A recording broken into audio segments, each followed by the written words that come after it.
Bismillahirrahmanirrahim. Assalamualaikum warahmatullahi wabarakatuh.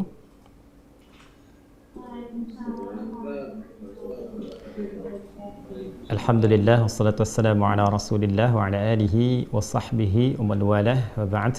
Allahu akbar, Allahu akbar, Allahu akbar, Allahu akbar kabira, walhamdulillahi katsira, wa subhanallahi bukratan wa asila. La ilaha illallah, wallahu akbar, walillahil hamd.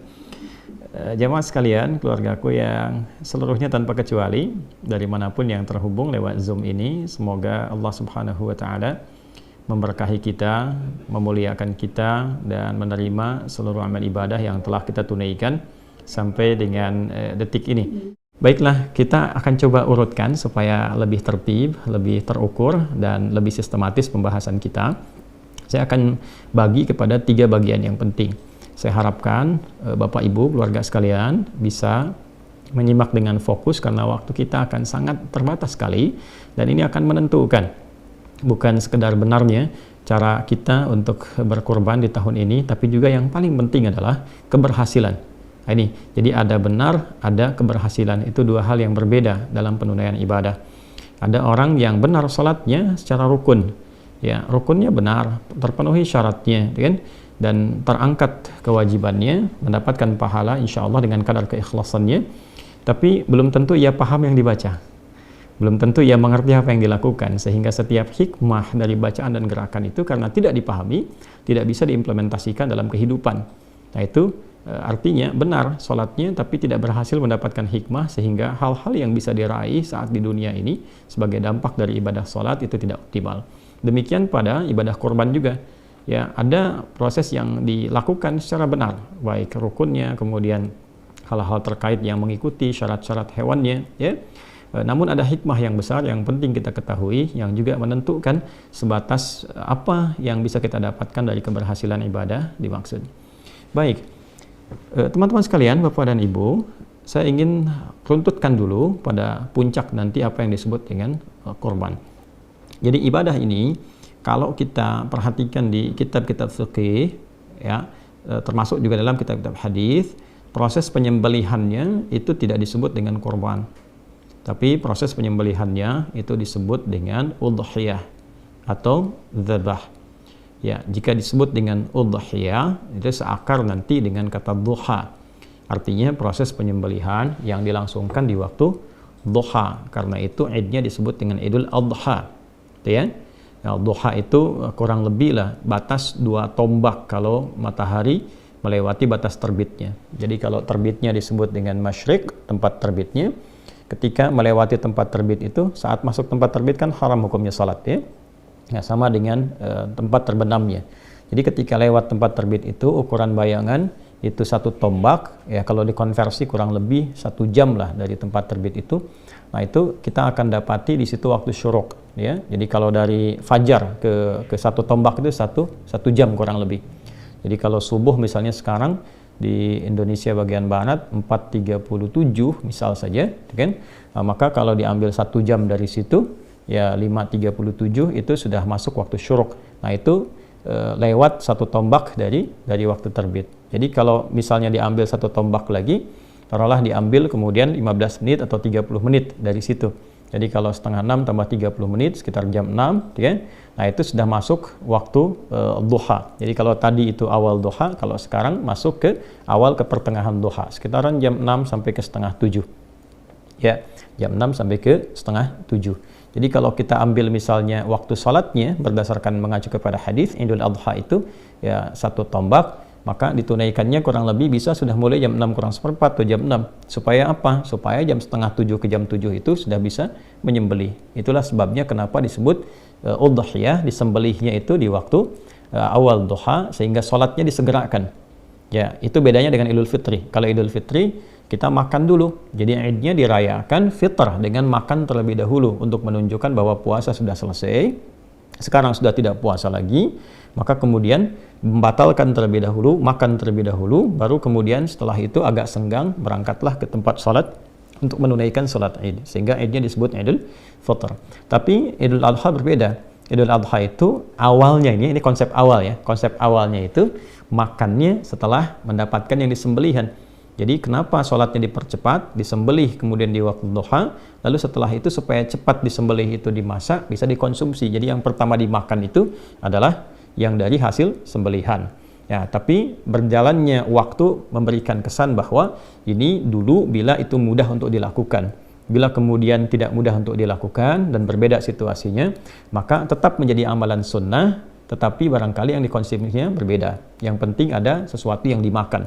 Jadi sunnahnya dari sebelum sholat id itu tidak makan dulu, ya, baru setelah menunaikan sholat id makan, sekedar untuk mengikuti tuntunan sunnah Nabi Sallallahu Alaihi Wasallam. Bisa misalnya makan apa saja yang kira-kira bisa untuk dimakan. Yang saya ingin katakan adalah kenapa disebut dengan udhiyah, proses penyembelihannya, ingin memberikan kesan bahwa sembelihannya berlangsung di waktu duha. Kemudian prosesnya sembelihannya disebut dzabah namanya. Dzabah itu untuk hewan yang dijatuhkan dulu. Jadi kalau ada sapi, kerbau, kambing dan sejenisnya kemudian akan disembelih dan dia dijatuhkan terlebih dahulu baru kemudian disembelih, itu disebut dengan dzabah, dari kata dzabaha. Tapi kalau hewannya tidak dijatuhkan dulu, ya, langsung disembelih dalam posisi dia berdirinya, biasanya unta yang seperti itu disebut dengan nahar. Di surat Al-Kautsar itu kita dapatkan kata nahar, inna a'tainakal kautsar fasalli li rabbika wanhar. Jadi spirit ayat ini ingin mengatakan kalau kita sudah diberikan oleh Allah karunia berlimpah, sudah sukses, kan? Jangan lupa sama Allah yang menitipkan. Toh kan sebelumnya kita berdoa, banyak minta sama Allah, begitu dikasih lupa sama Allahnya, ya. Maka cara mensyukuri semua nikmat ketika diberikan itu berbanyak konektivitas dengan Allah. Yang pertama adalah ibadah lewat fisik, salat, fasalli, banyak salat, tambah tahajud, tambah salat sunnah. Kemudian yang kedua, beribadah lewat harta. Yang enggak semua orang bisa lakukan, wanhar. Ya, di era Nabi itu menyembelih unta termasuk yang paling tinggi karena unta kan nggak semua orang bisa dapatkan, ya. Jadi maksudnya apa? Kalau sudah sukses, jangan murah dalam berbagi. Toh yang dititipkan pun bukan punya kita juga, supaya harta bertambah, Allah makin sayang, ya semakin banyak berbagi. Itu dua sikap bagi insan beriman. Singkatnya, dalam narasi baik di Quran ataupun di hadis tidak ditemukan kata korban. Sekarang kenapa menggunakan kata korban? Ya, dan tema besarnya pun tebar korban, ya kan? Bukan tebar hewan, kan? Tebar kurban, dan bukan tebar dzabah, bukan tebar udhiyah. Nah, di titik ini yang ingin saya garis bawahi, dan saya akan sedikit mengilustrasikan, barangkali juga sedikit berdiri supaya saya bisa menuliskan sesuatu yang Bapak Ibu bisa lihat, dan ini titik yang paling penting. Kalau tidak ada ini, saya tidak akan adakan Zoom. Ya, cukup bagi Bapak Ibu kemudian menitipkan barangkali, lalu kita berikan waktunya, lalu diberikan bimbingan doanya, dihafalkan, selesai. Tapi ini yang ingin saya pastikan, jangan sampai, mohon maaf ya, usaha yang kita optimalkan baik dari hartanya, kan tidak mudah itu untuk mendapatkan harta yang dimaksudkan, ya. Kemudian juga waktu dan sebagainya tidak sia-sia. Nah, jadi saya ingin fokuskan satu titik yang paling penting, bahwa kata korban, ya kurang lebih begini ya, kalau kita tuliskan korban. Nah, ini dari bahasa Arab, tulisannya seperti ini, ya, korban, ya, jelas ya? Baik, ini asalnya seperti ini, berasal dari akar kata qaf, ra, dan ba, qoroba. Bila ditambah dengan alif dan nun, ini menunjukkan bentuk superlatif, sesuatu yang sangat sighah mubalaghah, ya. idh qarraba qurbanan fataqabbala min ahadihima wa lam yataqabbal min al-akhar. Demikian di Al-Maidah itu. Perhatikan baik-baik, fokus.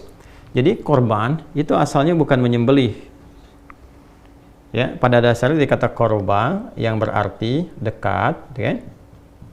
Kalau dijadikan bentuk superlatif, bertambah atau menjadi sangat, ya, maknanya, maka rumusnya menjadi seperti ini, fu'lan, u'an gitu, ya. Ini menunjukkan sesuatu yang bertambah sangat. Ghafara, mengampuni, ghufran, yang banyak ampunannya, ya. Jelas ya? Baik. Kemudian ada lagi yang pakai fathah, nggak pakai dhammah, kayak fa'lan, rahman, yang banyak kasih sayangnya, ya kan? Nah, ini kemudian bentuk ini menunjukkan yang sangat dekat, yang banyak kedekatannya, sangat dekat.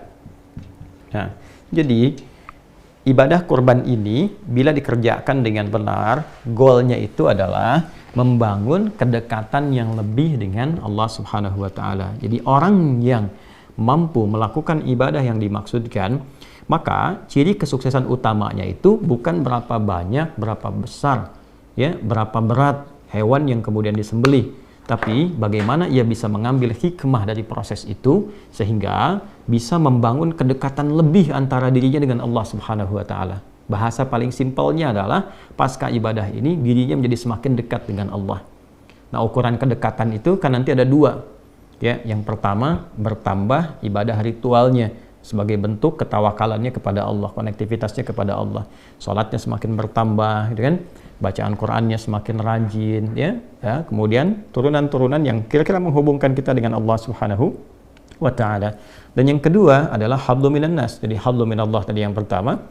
Yang kedua hablu minan nas. Ya, bertambah baik dengan sesamanya, di keluarganya, hubungan dengan tetangga, kerabatnya dan sebagainya. Itu ukuran spesifiknya. Sehingga orang-orang yang punya kedekatan lebih dengan Allah Subhanahu wa taala, dua sisi ini pasti akan terlihat baik dalam menjalani kehidupannya. Ini gambaran pokoknya. Nah, sekarang pelajaran besarnya adalah bagaimana proses ibadah, sekarang kan sedang ibadah, yang sedang kita tempuh ini, ya Bapak dan Ibu sekalian, bisa menghasilkan satu goal, satu capaian yang tadi telah kita harapkan. Nah, karena itulah kemudian Nabi SAW memberikan langsung petunjuk yang detail sekali dari persiapan di hari pertama, hari kedua, hari ketiga, sampai menjelang hewan itu disembelih. Baik ya?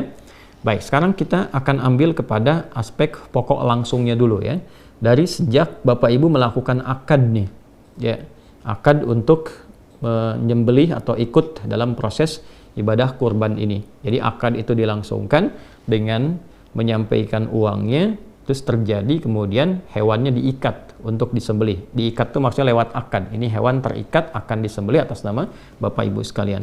Maka dari proses itu terjadi, mulailah muncul kemudian bimbingan dari Nabi SAW sampai ke hari ini, sampai hewan disembelih nanti ya, bukan sampai tanggal 10, ingat, sampai hewannya disembelih. Nah, apa itu? Termaktub dalam hadis Sahih Muslim, nomor hadis 1977. Kita coba cek dulu ya. Ini ada Sahih Muslim, saya bisa bacakan, tapi barangkali untuk menguatkan pada Bapak Ibu sekalian, kita bisa cek paling kanan di pertengahan nomor hadis 1977. Coba kita cek. Nah, ini dia. Jadi ya, nanti kalau punya kitabnya silahkan dicek. Kitab Sahih Muslim nomor hadis 1977 ya, di subtopik yang ketujuh. Babu nahyi man dakhala alaihi ashru dzulhijjah wa huwa yuridu at-tadhhiyah an ya'khudha min sya'rihi aw adfarihi syai'a. Ya, bab petunjuk pedoman bagi orang yang telah memasuki 10 hari pertama bulan Dzulhijjah, kemudian ia menginginkan atau berminat untuk menyembelih hewan kurban, ikut program ya di situ.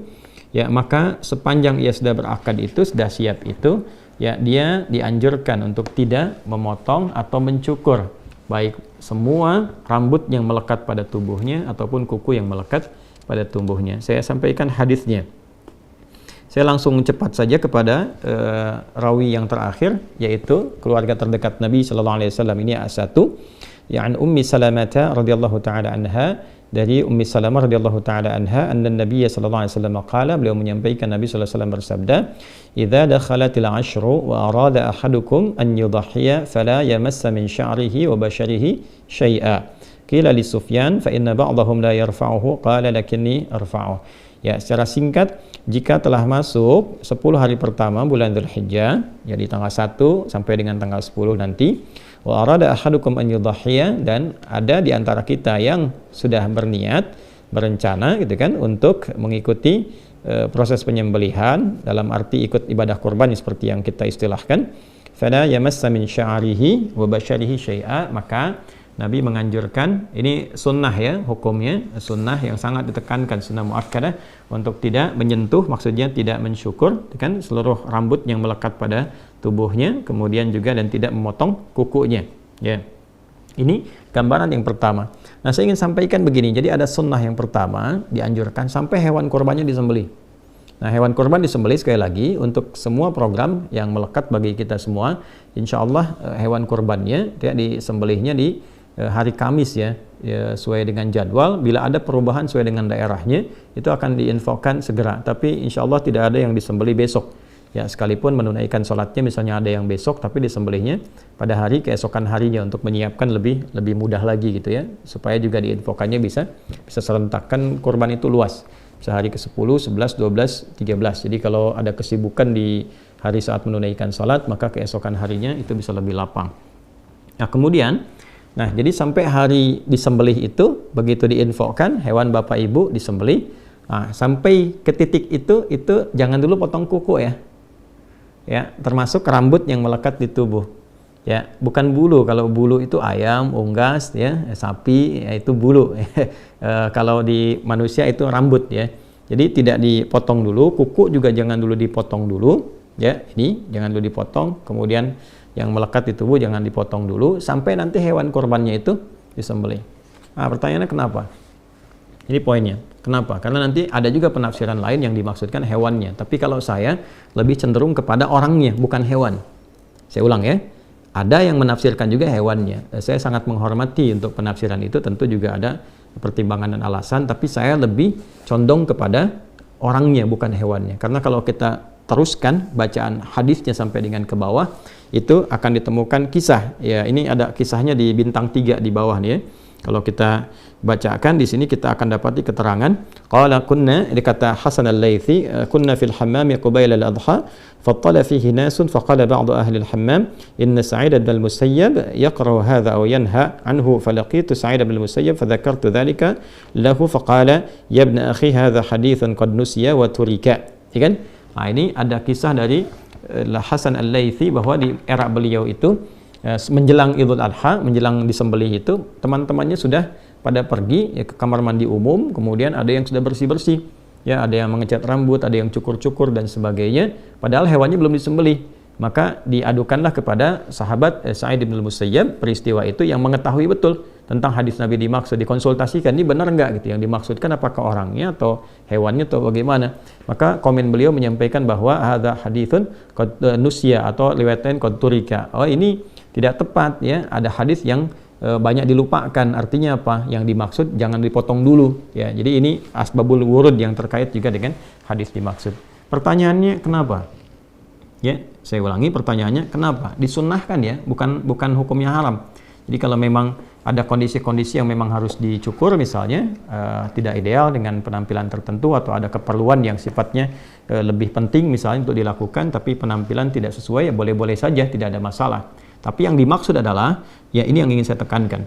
Nah, Bapak Ibu sekalian, ada anugerah besar di balik ibadah ini yang diikatkan nanti terkait dengan korban. Berbahagialah bila di antara kita diberikan oleh Allah Subhanahu wa taala kesempatan untuk berkorban dan mengikuti runtutan ibadah dari tanggal 1 sampai dengan hewan korban itu disembelih.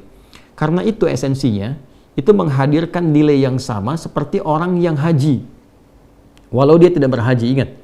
Jadi bukan mendapatkan pahala haji, bukan. Kalau ingin pahala haji ya berhaji. Yang dimaksudkan adalah mendapatkan value dari ibadah haji, yaitu sifat mabrur. Ya, kalau kita baca di hadis Muslim di kitab yang sama, nomor hadis 1349 dari sahabat Abu Hurairah radhiyallahu taala anhu, Nabi SAW menyampaikan wal hajjul mabruru laisa lahu jazaa'un illal jannata. Haji mabrur itu, nah itu value-nya mabrur. Ya, mabrur itu bukan makbul. Kalau makbul diterima. Nah, ukuran diterimanya itu apa? Ada value-nya namanya mabrur. Nah, value yang dikerjakan oleh orang haji ini itu bisa diraih ya oleh orang yang tidak haji. Tapi bukan berarti mendapat pahala haji, ingat ya. Berbeda antara pahala dengan value-nya, dengan nilainya. Dan itu tinggi di hadapan Allah. Jadi kalau sama-sama dapat itu, dapat apa nih? Kalau di sana laisa lahu jazaa'un illal jannah, yang di sini dapat apa? Ya. Nah, saya ingin balik dulu, dan ini sebagian telah saya terangkan juga. Jadi puncak haji itu kan di tanggal 9. Sekarang nih ya, yang pada wukuf sebentar lagi selesai akan lontar jumrah. Nah, untuk menuju tanggal 9 itu, Allah meminta kepada mereka semua untuk menunaikan dan memperkuat ibadah, disebut dengan takwa. Itu ada di Quran surah kedua Al-Baqarah ayat 197. Wa tazawwadu fa inna khairaz zadit taqwa. Orang-orang yang sudah bersiap menunaikan haji, dia sudah miqat, sudah nunggu untuk puncak Arafah itu, maka kata Allah perbanyak ibadah. Perbanyak ibadah, perbanyak ibadah. Supaya apa? Supaya ketika masuk ke tanggal 9 puncaknya sudah ada koneksi yang kuat ya Sehingga mudah, mau doa mudah, mau istighfar mudah gitu kan. Kemudian mau minta kebaikan-kebaikan mudah. Kalau sebelum tanggal 9 banyak kemana-mana, nggak banyak ibadah, banyaknya belanja, nanti begitu dia wukuf kosong keadaan hatinya. Nah, orang yang tidak menunaikan haji itu mendapatkan porsi isyarat yang sama dari Nabi supaya memperbanyak ibadah ya di awal-awal bulan Dzulhijjah ini. Dari mana taunya? Kita temukan misalnya di Al-Bukhari nomor hadis 969 dari Ibnu Abbas radhiyallahu taala anhuma. Nabi SAW menyampaikan, "Ma min ayyam al-amalu salihu fiha ahabbu au fihinna ahabbu ila Allah min hadhil ayyam al-ashr." Tidak ada satupun perjalanan hari ya saat seseorang menunaikan amal saleh itu naik status amal salehnya dicintai oleh Allah, yaitu 10 hari pertama di bulan Dzulhijjah. Jadi ketika orang yang haji itu perbanyak ibadah, orang yang tidak haji pun, kita ini maksudnya di sini ya, itu diminta oleh Nabi sama lakukan ibadah juga. Ya, tingkatkan sholat, latihan banyak puasa, kemudian berusaha banyak Quran, berusaha banyak baca Quran atau interaksi atau berzikir gitu kan. Untuk apa? Untuk puncak tanggal 9. Jadi di sana tanggal 9, di sini tanggal 9. Ini poinnya. Nah, di tanggal 9 itu ada apa? Kalau yang di sana wukuf, di sini puasa. Jadi kalau kita ambil yang di sana wukuf, di sini puasa. Puasanya kita bisa lihat misalnya di hadis riwayat At-Tirmidzi nomor hadis 749. Ya, dari Nabi sallallahu alaihi wasallam beliau menyampaikan, "Siyamu yaumi Arafah anni ahtasibu 'ala Allahi ay yukaffira sanata allati ba'daha wa sanata allati qablaha." Ini poinnya penting sekali nih, Bu. Ya, Bapak, teman-teman sekalian. Jadi kata Nabi, puasa yang ditunaikan di hari ke-9 itu pada momen Arafah. Jadi yang di sana momentumnya, yang di sini itu harinya, hari dalam arti waktu. Jadi maksudnya apa? Waktunya tanggal 9, boleh jadi ada yang sama, boleh jadi ada yang berbeda. Tapi kalau masuk di waktu itu, lakukan seperti orang yang wukuf amalannya. Ya, maksudnya apa? Kalau di sana hanya sekedar wukuf, wukuf kan berdoa, minta ampun, beristighfar, muhasabah diri. Di sini pun bukan sekedar nahan lapar dan haus, tapi ikut muhasabah juga. Ya, ikut minta ampun kepada Allah. Jadi bukan puasa biasa. Ya, biasanya kalau saya suka melihat kapan di sana wukuf tuh jam berapa ya, saya suka ukur tuh. Jadi saya ukur biasanya jam 5 ya setengah 6 menjelang maghrib waktu Indonesia, kan bedanya 4 jam. Jadi kalau 4 jam ditarik ke sana itu masuk zuhur. Jadi biasanya sudah masuk waktunya khutbah. Jadi begitu sholat sudah semuanya duduk. Nah di sini biasanya saya suka merenung, duduk menghadap ke arah kiblat kemudian bermuhasabah. Yang dimaksudkan kita puasa tanggal 9 ya, kemudian diisi dengan amalan-amalan seperti orang wukuf. Tapi yang wukuf itu yang di sana, bukan kita di sini. Ya, tapi amalannya bisa kita lakukan serupa. Dalam arti apa? Dalam arti muhasabah, introspeksi diri. Jadi tanggal 9 itu bukan sekedar nahan lapar, haus, tapi banyakin istighfar, banyak minta ampun kepada Allah, berdoa dalam kebaikan. Itu kesan Nabi-nya. Nah, orang-orang yang mampu melakukan itu, ya, maka apa yang terjadi sekalipun dia tidak haji? Kata Nabi sallallahu alaihi wasallam, "Anni ahtasibu 'ala Allah." Aku sangat berharap, bermohon kepada Allah diberikan satu bonus tuh ya. Ya, pahala dapat dia, tapi apa yang bonus yang Nabi maksudkan di sini? Ayyukaffira sanatal lati ba'daha wa sanatal lati qablaha. Supaya Allah menjaga dia dari perbuatan-perbuatan maksiat setahun ke depan dan menggugurkan dosa-dosanya minimal setahun ke belakang. Ini menarik nih, ya. Jadi kalau berhasil tuh ibadah puasa yang di tanggal 9 itu, dan dia bermuhasabah, minimal kan kita mereview dosa apa yang pernah kita lakukan kan? Minta ampunan sama Allah, diingat-ingat, hubungan dengan Allah, hubungan dengan makhluk. Itu begitu minta ampun, tanggal 9 itu spesial. Makanya para ulama itu sangat meng-highlight sekali, ya, di awal Dzulhijjah itu 9 itu spesial. Kalau bisa sekalipun nggak puasa, tetap kita memperbanyak doa di situ. Misalnya ada di kalangan perempuan, akhwat yang sedang haid misalnya, tiba masa haidnya, walaupun tidak menunaikan puasa di dalamnya, tidak terhalang untuk berdoa. Perbanyak doa, perbanyak minta ampun, perbanyak istighfar di situ. Itu potensinya mahal sekali dan yang menyampaikan Nabi. Kan kita ini dinilai dengan iman kita. Ya, awas jangan bertanya bisa begitu, tidak. Ini perkara iman. Karena itu kita beriman, kita meyakini apa yang disampaikan Nabi, maka manfaatkan. Ini semua ulama itu kalau dalam tanda petik ya, kalau sudah dekat tuh sering teriak-teriak. Dalam tanda petik, teriak tuh maksudnya kencang mengingatkan. Jangan sampai luput. Jangan sampai luput. Kalau luput nunggu tahun depan. Gitu ya. Maka betul-betul optimalkan. Nah, di titik ini ketika kita memohon, maka turun ampunan Allah. Dosa-dosa yang lampau berpeluang diampuni. Ciri diampuni itu apa? Ciri diampuni, hilang kan kotornya, maka muncul baiknya. Nah, kalau benar dia seperti itu, dia akan dijaga oleh Allah sampai setahun ke depan itu jadi orang baik. Lisannya baik, pandangannya baik, pendengarannya baik. Nah, kebaikan yang muncul setelah yang buruk hilang itu disebut birrun namanya. Birrun. Kalau melekat pada pelakunya disebut mabrur. Kenapa disebut haji mabrur? Karena haji yang dikerjakan dengan benar itu mampu mengentaskan sifat-sifat buruknya dan mentransformasikan, merubah dia jadi lebih baik. Sehingga disebut hajjul mabrur, hajinya, ya, bukan orangnya. Kalau hajinya berhasil, itu yang dimaksudkan Nabi itu. Kalau berhasil melekat pada orang, maka sifatnya mabrur. Nah, orang-orang yang tidak haji, tadi saya katakan, value dari mabrur itu bisa dia dapatkan. Dengan cara apa? Dia bisa isi sepanjang 1-9 ini untuk bisa mengevaluasi dirinya. Begitu mendapatkan ketenangan, selesai puasa, ada perubahan dalam dirinya. Rasa tenang, rasa baik. Nah, itu yang dimaksud birrun. Kalau melekat pada dirinya, maka disebut dengan mabrur. Maka apa yang bisa dia rasakan saat menjalani kehidupan, itu lebih baik ke depannya. Kontrolnya lebih baik. Mau bicara yang kurang bagus, dijaga jadi bagus. Memandang yang baik. Itu yang dimaksud hadis Nabi tadi, terjaga dari dosa sampai setahun ke depan. Ya, sampai ketemu lagi. Ya, ketemu lagi, Dzulhijjah lagi. Tiap tahun dijaga sampai dia meninggal, insya Allah husnul khatimah. Ya, husnul khatimah. Nah, yang paling menarik hubungan dengan penyembelihan apa? Kalau selesai wukuf yang haji tanggal 9, itu kan bergerak tuh, ya, ke Masy'aril Haram atau dikenal dengan Muzdalifah. Ya kan? Dia berzikir kan, Quran surah ke-2 ayat 198, ya kan? Nah, laisa 'alaikum junahun an tabtaghu fadlan min rabbikum fa idza afadtum min arafatin fadhkurullaha 'indal Masy'aril Haram. Maka teman-teman yang di sana akan bergerak nanti, ya, ke arah Muzdalifah, kemudian di situ berzikir sampai menunggu nanti menjelang ke fajar. Cari batu kan? Ya, lalu setelah itu ke Jamarat, ya. Melontar, yang dilontar itu Aqabah tuh, yang besarnya, ya, bukan yang wusta, bukan yang ula. Saya cepat saja kalau Bapak Ibu teman-teman dapatkan buku yang saya tentang umrah, ya, kalau ikut program umrah tuh ada buku yang kita berikan, yang saya tulis langsung itu. Jadi kami jelaskan betul kenapa Aqabah, kenapa disebut wusta, kenapa ula, kenapa urutannya begitu gitu ya.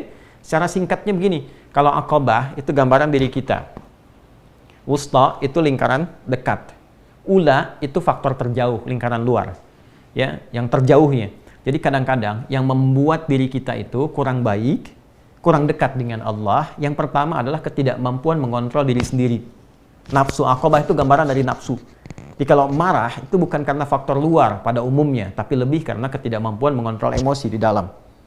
Nah, kalau ini baik, kadang-kadang sudah baik nih, tapi mendapatkan lingkaran sekitar yang dekat yang kurang bagus. Ya, misalnya tetangga, misalnya sikap kurang baik, atau bergaul dengan teman-teman dekat kurang bagus, ya. Atau teman-teman dekat bagus, di keluarga bagus, tapi ditempatkan di tempat kerja, ketemu teman jauh, kena pengaruh yang kurang bagus. Yang dekat itu disebut dengan wusta, lingkaran sekitaran, ula itu yang terjauh. Walal akhiratu khairul laka minal ula. Aqabah itu pribadi. Karena itu, dari Muzdalifah, yang dilontar itu bukan yang wusta, bukan yang ula, tapi yang Aqabah. Dan perhatikan kalimatnya, Bismillahi Allahu Akbar. Bismillahi Allahu Akbar. Bismillahi Allahu Akbar sampai 7 kali. Setelah itu menghadap ke arah Ka'bah, ya, ke Masjidil Haram, lalu berdoa, ya kan? Inni wajjahtu wajhiya lilladzi fataras samawati wal arda hanifan muslima wa ma ana minal musyrikin. Inna salati wa nusuki wa mahyaya wa mamati lillahi rabbil alamin. La syarika lahu wa bidzalika umirtu wa ana minal muslimin. Baik. Perhatikan baik-baik. Begitu dilontar, lontaran itu dimohonkan dengan doa untuk menggugurkan sifat buruk yang ada dalam diri. Menggugurkan keburukan yang ada dalam nafsu. Baik ya? Ini kuncinya dulu satu ya. Jadi begitu dilontar, diharapkan kan sifat buruk itu di nafsu, lawannya takwa. Ya, nafsu itu nama lainnya fujur. Fujur itu lawannya takwa. Di Quran surah ke-91 ya, ayat 8. Fa'alhamaha fujuraha wa taqwaha. Ya kan? Jadi kalau di takwa ada jujur, di sini ada dusta. Kalau di sini ada sabar, di sini ada amarah gitu. Nah, ini yang direndam. Begitu dilontar ini naik. Nah, sifat takwa itu sifat dasar malaikat. Nafsu itu sifat hewan. Makanya disebut manusia makhluk hewani, hayawanun natik, hewan yang bisa bicara, tapi punya sifat takwa. Kalau hewan nggak ada takwanya, ya malaikat nggak ada nafsunya. Di malaikat benar terus, Quran surat 66 ayat ke-6, hewan itu punya potensi salah terus. Ya? Nah, itu sifat hewani. Yang tidak haji, maka disimbolkan dengan syariat penyembelihan hewan. Yang di sana lontar. Jelas ya? Maka yang di sini menyembelih, hakikatnya bukan hewannya. Hakikatnya itu saat menyembelih itu adalah ya menggugurkan sifat-sifat hewani yang dominan sehingga menutup peluang-peluang sifat takwa yang baik yang seharusnya muncul. Ini kapan bisa terjadi? Kalau bisa kita renungi di tanggal 9. Makanya saat puasa kita muhasabah, apa sih sebenarnya yang menjadikan saya kok bisa terasa jauh dari Allah? Bangun malam tuh kayak susah banget tuh. Mau baca Quran susah gitu kan. Mau zikir kok keras lisannya. Kenapa? Padahal tahu kita mau meninggal, tahu pengen husnul khatimah, tahu pengen menghadap Allah. Kok bekalnya seakan sulit dilakukan? Introspeksi diri. Apa yang menyebabkan itu? Ya, jangan-jangan terlalu ya condong ke urusan dunia, sibuk dengan macam-macam sehingga lupa dengan ibadah. Ya, sibuk dengan fisik, sibuk dengan pikiran. Kan ada intelektual, ada fisikal, ada spiritual. Orang kalau terlalu sibuk dengan intelektualnya, rupa makanan untuk rohnya, kaku untuk ibadahnya.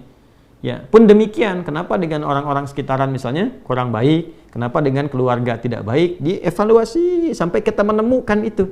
Maka kita bertekad dari dalam diri kita. Kalau kita mengandalkan orang kan susah kan?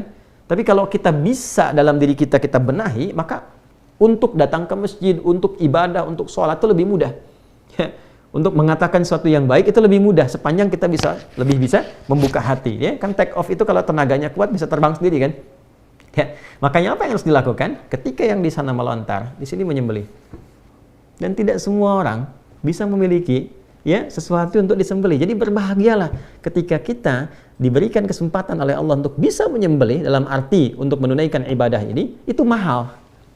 Itu mahal sekali hikmahnya. Tapi jangan sampai berhenti di sekedar saya pesan ya, sekian. Bukan itu yang diinginkan. Ya, kalau cuma begitu ya Bapak Ibu bisa lakukan dimanapun. Yang ingin saya tekankan adalah jangan sampai gagal saat itu disembelih. Jadi sampai ketiba waktu penyembelihan itu, walaupun sudah misalnya lewat nih tanggal 9 misalnya, lewat tetap renungkan, isi dengan takbir, isi dengan tasbih, lihat sekitaran, evaluasi dengan kerabat terdekat, sehingga hasilnya nanti bisa dirasakan pasca hewan itu disembelih. Begitu hewan disembelih, perhatikan baik-baik ya, baik saya, Anda, kita menyembelih secara langsung atau diwakilkan oleh orang lain yang menyembelih dan waktunya disampaikan. Tapi kalimatnya sama ketika disembelih. Bismillahirrahmanirrahim. Satu.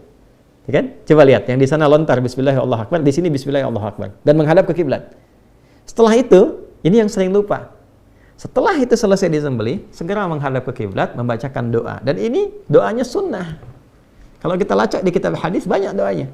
Ya, apa doanya? Sama persis dengan orang selesai lontar jumrah, lontar Aqabah. Menghadap ke arah kiblat, inni wajjahtu wajhiya lilladzi fatara as-samawati wal arda hanifan musliman wa ma ana minal musyrikin.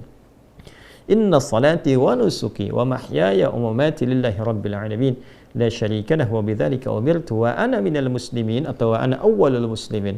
Ya Allah, sungguh aku saat ini menghadapkan diriku sepenuhnya kepadamu. Maksudnya bertawakal, maksudnya sepatuh-patuhnya. Jadi kalau kita mengatakan inni wajah itu komitmen yang kuat untuk patuh. Dalam bahasa Arab itu begitu, ya. Aku hadapkan diriku sepenuhnya kepadamu penguasa langit dan bumi. Sungguh sekalipun aku sholat, aku ibadah, ya manasik, ya atau aku menyembelih sampai sekarang, atau bahkan aku hidup atau aku wafat saat ini, ya aku semua jadikan tawakal kepadamu. Aku berjanji tidak akan pernah menyimpang apalagi berbuat musyrik, dan mulai saat ini, nah ini poinnya, mulai saat ini aku berkomitmen akan patuh kepada semua tuntunanmu. Ingat loh kalimat itu, ada satu komitmen yang dibangun. Jadi setelah itu disembelih kita mengatakan wa ana minal muslimin, aku termasuk hamba yang muslim, maksudnya aku akan patuh kepada semua ketentuanmu yang diberikan petunjuknya oleh Rasulullah sallallahu alaihi wasallam. Ya kan? Nah, baru selesai itu. Maka kalau itu udah selesai, lalu dari situ ada feedback pada diri kita. Jadi di sana selesai kan, melontar, menghadap ke kiblat, kita selesai menyembelih, menghadap ke arah kiblat. Lalu bermohon kebaikan pada Allah Subhanahu wa taala. Nah, titik itulah kemudian yang melahirkan kurban. Titik itu yang melahirkan kurban. Jadi setelah kita merasakan ada keberanian untuk mengevaluasi diri, kita jadi lebih baik. Lebih dekat dengan Allah, ya, lebih ringan lisan berzikir, lebih ingat bahwa kita akan pulang, lebih meningkat ibadahnya, lebih nyaman, lebih enak. Itu yang dimaksud dengan kurban. Ya, makanya ibadahnya, kenapa para ulama memperkenalkan nama kurbannya bukan penyembelihannya, untuk memberikan kesan pengingat yang kuat kepada kita, yang diharapkan itu perubahannya, bukan sekedar hewannya. Kalau mau nyari pahala, dengan hewannya sepanjang ikhlas, sumbernya bersih, pahala dapat. Tuh, mau nyari pahala. Tapi kalau kita mau mencari lebih dari situ, supaya mendapatkan percikan keberkahan dari ibadah itu, maka urutan ini setidaknya kita bisa optimalkan. Ya, jadi saya sangat berharap Bapak Ibu sekalian di sesi ini kan pembekalan menuju ke penyembelihan. Saya harapkan kepada kita semua ya dengan izin Allah Subhanahu wa taala sambil kita saling mendoakan. Yang pertama, coba kita ikuti sunnah-sunnah yang tadi Nabi tuntunkan karena ini setahun sekali dan tidak semua punya kesempatan seperti ini. Ya, tidak semua punya kesempatan yang serupa. Jadi syukuri ini dengan cara kita optimalkan. Yang kedua, kita saling mendoakan dulu untuk semua supaya Allah kasih kemudahan. Ya, ringankan berbagi, doakan yang di sana, yang di haram, gitu kan, supaya mendapatkan kemudahan dari Allah, diterima ibadah hajinya, gitu kan, lapangkan. Jadi mendoakan orang lain itu melatih hati kita supaya lunak. Kalau hati kita sudah lunak, sudah enak, itu masya Allah, itu mudah sekali untuk dibawa zikir, ya, dibawa kepada hal yang baik. Lalu minta sama Allah menguatkan diri kita, ya. Ya muqallibal qulub tsabbit qulubana ala dinik, ala iman, ala istiqamah, ala tawakkul ilaik, gitu kan? Minta kebaikan. Setelah itu isi perbanyak dengan, kalau kita lihat di Musnad Ahmad itu dengan takbir, dengan tahmid, dengan tasbih, dengan tahlil sampai kemudian masuk di penunaian salat, ya, sampai kemudian disembelih bahkan di 3 hari terakhir. Karena bentuk syukurnya ya bertambah takwanya. Jadi kalau nanti selesai kurban, itu ukuran pertamanya nanti 2 hari setelah itu. Jadi begitu selesai kurban 2 hari, makanya disebut hari tasyrik kan? Hari tasyrik itu, ya, itu 2 sampai 3 hari kan? 11, 12, 13. Standar kecilnya 2 hari. Quran surah ke-2 ayat 203. Wadhkurullaha fi ayyamin ma'dudat faman ta'ajjala fi yawmain. Itu disebut nafar awal, ya. Kemudian ada yang nafar akhir, ya, ada nafar akhir ditambah dengan 3 hari. Intinya apa? Ada ujian tuh di 2-3 hari itu, merasa kenikmatan enggak? Ya, merasa senang ibadah enggak? Tambah enggak? Ya, hubungan baik gak dengan sesama dan sebagainya. Kalau kita dapat itu ciri pertama bahwa kurban kita bukan sekedar diterima oleh Allah, tapi ada berita baik bahwa kurban itu telah memberikan perubahan dan keberkahan dari sisi Allah kepada kehidupan kita. Nah, tapi untuk siapa? Liman ittaqa. Coba baca Quran surah kedua ayat 203 tuh, paling kiri sebelah atas. Wadhkurullaha fi ayyamin ma'dudat faman ta'ajjala fi yawmayn fala itsma 'alaihi wa man ta'akhkhara fala itsma 'alaihi liman ittaqa. Ya, jadi yang di sana mabit di Mina, ya kan? Di mabit di Mina itu kan untuk mengevaluasi diri, nambah ketaatan nggak? Yang di sini, ya sama, mengevaluasi pasca penyembelihan. Walaupun sedang liburan tuh ingat sholat nggak? Masih bisa tahajud nggak? Ya kan? Masih bisa baca Quran nggak? Terus perubahan kebaikan interaksi kita nambah nggak? Nah itu esensinya. Ya, jadi itu hal yang paling penting. Kalau yang lain-lain saya kira standar untuk semuanya, tapi lebih kepada kurban itu kenapa kita ambil judul besar tebar kurban, supaya rasa kasih itu semakin menyebar, kebaikannya semakin meluas, dan kedekatan kepada Allah Subhanahu wa taala semakin tinggi, semakin baik, ya. Itu kira-kira gambarannya. Jadi kita berharap dosa diampuni, kayak sama saya pun belum bersyukur ya, sama persis. Jadi begitu sudah disembeli baru kita bersih, kita berharap supaya apa? Kata sebagian ulama, supaya Allah mengampuni semua bagian tubuh kita dan semua bagian sampai rambut dan kuku sebelum terpisah kita potong. Barangkali ini pernah bermaksiat, ya kan? Kemudian bagian ini pernah bermaksiat. Jadi sebelum dicukur, sebelum dipisahkan, jadi Allah sudah ampuni. Jadi bersih saat dipisahkan dari bagian tubuh kita. Nah, itu diantara hikmahnya. Ya, ini hal yang terkait dengan pembelajaran, pembekalannya, saya kira sangat jelas sekali ya untuk bisa dipahami dengan baik. Tinggal teknis. Baik ya. Di lapangan, Bapak Ibu sekalian, alhamdulillah sudah ditebarkan hewannya, tinggal menunggu waktu penyembelihan, dan saya secara pribadi memonitor secara pribadi, dan alhamdulillah tahun ini jadi semakin luas. Mudah-mudahan dengan keikhlasan saya sangat mengajak pada kita semua, kita berusaha ikhlas. Ikhlas itu sudah melapangkan semua apa yang telah dikerjakan, tawakal pada Allah. Jadi hasilnya serahkan pada Allah. Yang penting kita sudah ikhtiar, ya. Nah, ini yang akan menentukan penilaian Allah Subhanahu wa taala pada kita semua. Nah, poin terbesarnya alhamdulillah hari ini di tahun ini maksudnya semakin meluas dan semakin beragam untuk penerimanya. Kalau kemarin itu kita fokuskan ke daerah-daerah tertentu, kita hanya batasi 100, sekarang kita buka ada sekitar 210 kambing. Kemudian sapinya ada 11. Itu pun saya minta cukupkan dulu karena mengingat waktu untuk koordinasi. Jadi kita tidak sembarangan. Ya, kita betul-betul kami minta timnya datang ke lokasinya, memastikan dibikin kemudian tandanya betul-betul orangnya itu tertulis dengan benar, setiap hewannya diserah terimakan, ada kemudian panitia setempatnya diberi arahan lagi, jadi semua terkoneksi ya, dan dokumentasi dan semuanya, dan yang paling penting waktu supaya bisa diinfokan saat akan disembelih. alhamdulillah saat ini jadi ada kita bagi tiga bagian ya. Ada bagian pertama wilayah-wilayah yang dalam tanda petik ya, ada wilayah fuqara ya, orang-orang yang butuh perhatian gitu kan. Yang kedua adalah yang korban gempa, khususnya wilayah Cianjur yang kemarin dan sekitarannya itu, ada yang masih mengungsi, ada yang masih di tenda sebagian dan sebagainya. Yang ketiga adalah imigran yang memang di bawah UNHCR yang saat ini dan memang sangat memprihatinkan juga. Itu ada satu wilayah yang nggak perlu saya sebutkan karena kita sedang sekarang tersambung dan live Zoom. Ya, itu ada mereka beberapa negara yang memang sangat sulit untuk menemukan daging apalagi. Jadi kita supportkan ketiga bagian ini dengan 4 atau 5 wilayah berbeda. Jadi bercabang, tapi kita sampaikan juga update-nya dan ada penanggung jawab di setiap wilayah-wilayahnya sampai ke orang per orangnya. Insya Allah rapi tersusun di bagian-bagiannya. Tapi yang paling penting disampaikan adalah hewannya, Bapak Ibu sekalian, itu disembelihnya di hari Kamis. Saya ulangi ya. Hewannya disembelihnya di hari apa? Kamis, ya. Karena sekalipun ada yang sholatnya hari Rabu, tapi tetap dengan tinjauan 2 hal. Yang pertama itu adalah ke lapangan supaya lebih nyaman. Jadi hari Rabu fokus sholat, Kamis menyiapkan. Yang kedua adalah supaya bertoleransi juga, sama-sama saling toleran, itu kan, untuk dengan yang lebarannya di hari Kamis supaya nyaman. Kalaupun ada menyembelih rasanya nyaman dan meminimalisir hal-hal yang kurang baik sehingga merusak nilai-nilai kebaikan yang sudah terjalin ya. Jadi itu hari Kamis, tapi ada kemungkinan satu daerah ya itu ada 2 sapi tapi atas nama perorangan yang kemungkinan dilakukannya itu di hari Jumat. Satu daerah saja di daerah Menes 2 sapi itu ya, daerah perkampungan dan di situ Masya Allah itu bisa menjangkau luas sekali, berapa mungkin ratus atau mungkin ribu orang yang ada di situ ya. Karena mereka akan sholatnya di daerah itu di hari Kamis, kemudian terbiasa di daerahnya menyembelih sehari setelahnya ya. Dan itu Masya Allah nanti kalau jadi menariknya begini, di daerah itu belajar dari tahun kemarin itu kalau sudah siap disembelih nanti semua guyub, semua seberapa kampung, jadi satu daerah itu berapa kampung datang tuh 2-3 dusun. Jadi nanti mereka makan sama-sama pakai alas pisang dan sebagainya. Jadi mereka sudah sembelih, mereka doakan sahibul korbannya, lalu makan sama-sama kampung itu.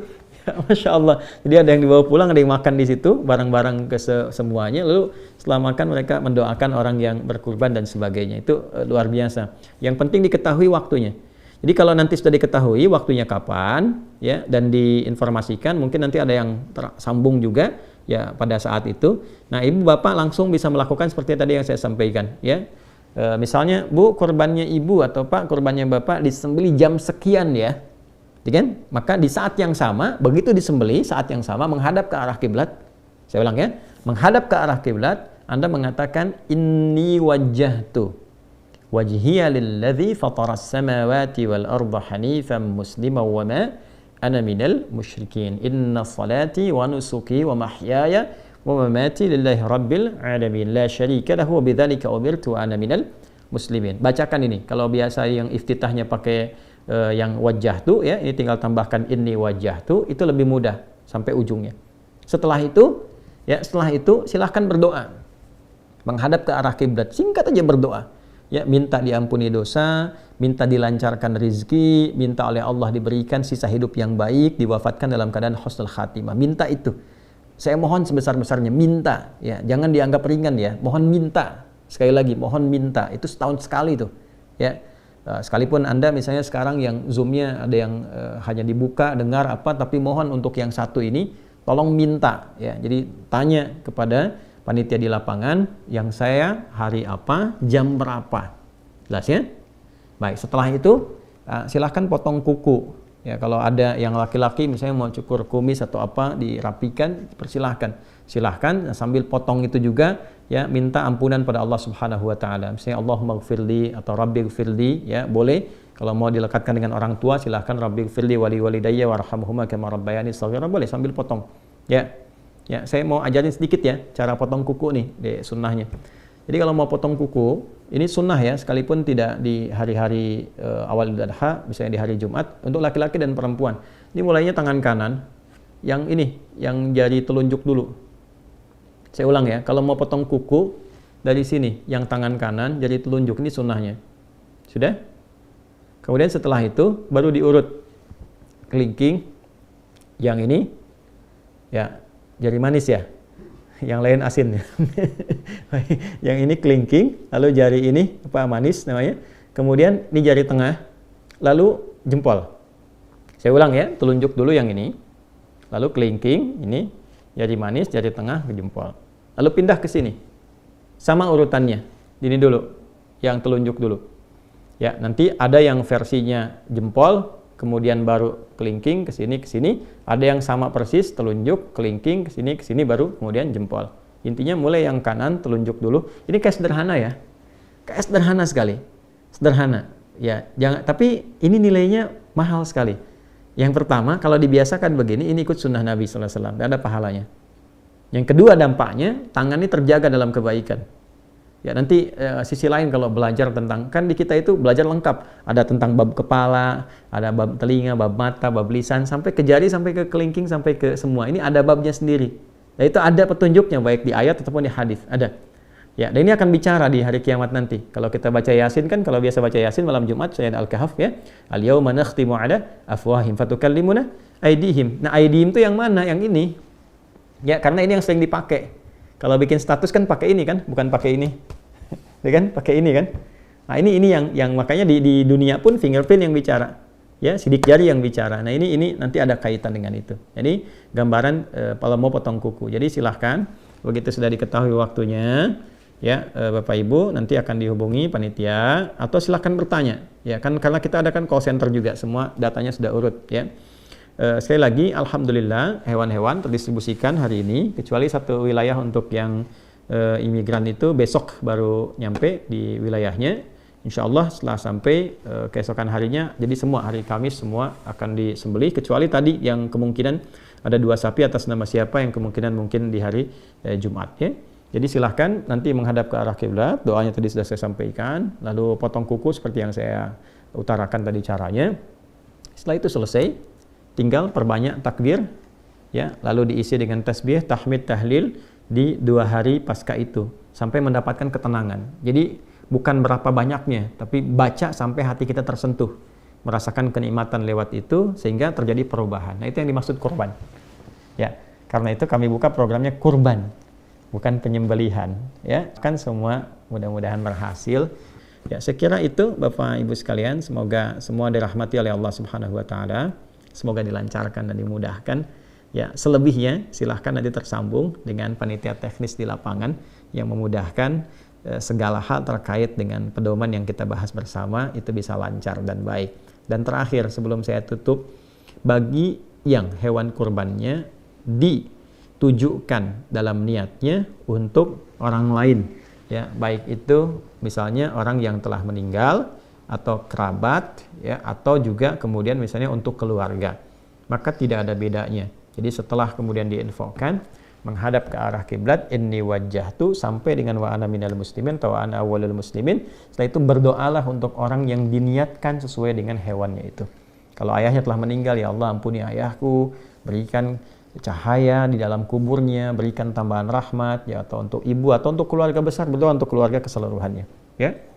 Itu catatan terakhirnya. Saya kira itu yang bisa disampaikan. Selebihnya silahkan baca buku yang telah didapatkan. Di situ ada banyak hal yang bisa diraih untuk bisa dipelajari. Semoga Allah memberikan kelapangan pada kita semua. Mohon izin, saya harus ada persiapan karena saya setelah ini ada persiapan untuk keluar kota, dan di situ kita akan menunaikan Idul Adha untuk esok hari. Dan Bapak Ibu silahkan sesuai dengan apa yang ingin dipilihnya masing-masing, ya, dan dengan itu semoga kita semua dirahmati oleh Allah Subhanahu wa taala. Saya kira saya cukupkan. Terima kasih untuk semuanya. Ya Allahumma taqabbal minna innaka antas sami'ul alim wa tub 'alaina innaka antat tawwabur rahim. Allahumma ij'alna min ibadikas salihin waj'alna ya Allah minal muqarrabin ilaika ya arhamar rahimin wa taqabbal minna ibadatana wa a'malina salihah wa qurbanana waj'alna minal muqarrabin ilaika biradak kama tuhibbu wa tarda. Rabbana atina fid dunya hasanah wa fil akhirati hasanah wa qina adzabannar. Wa sallallahu ala sayyidina Muhammad wa ala alihi wa sahbihi ajma'in. Wa akhiru da'wana subhanakallahumma wa bihamdika asyhadu an la ilaha illa anta nastaghfiruka wa natubu ilaik. Alhamdulillahi rabbil alamin. Assalamualaikum warahmatullahi wabarakatuh.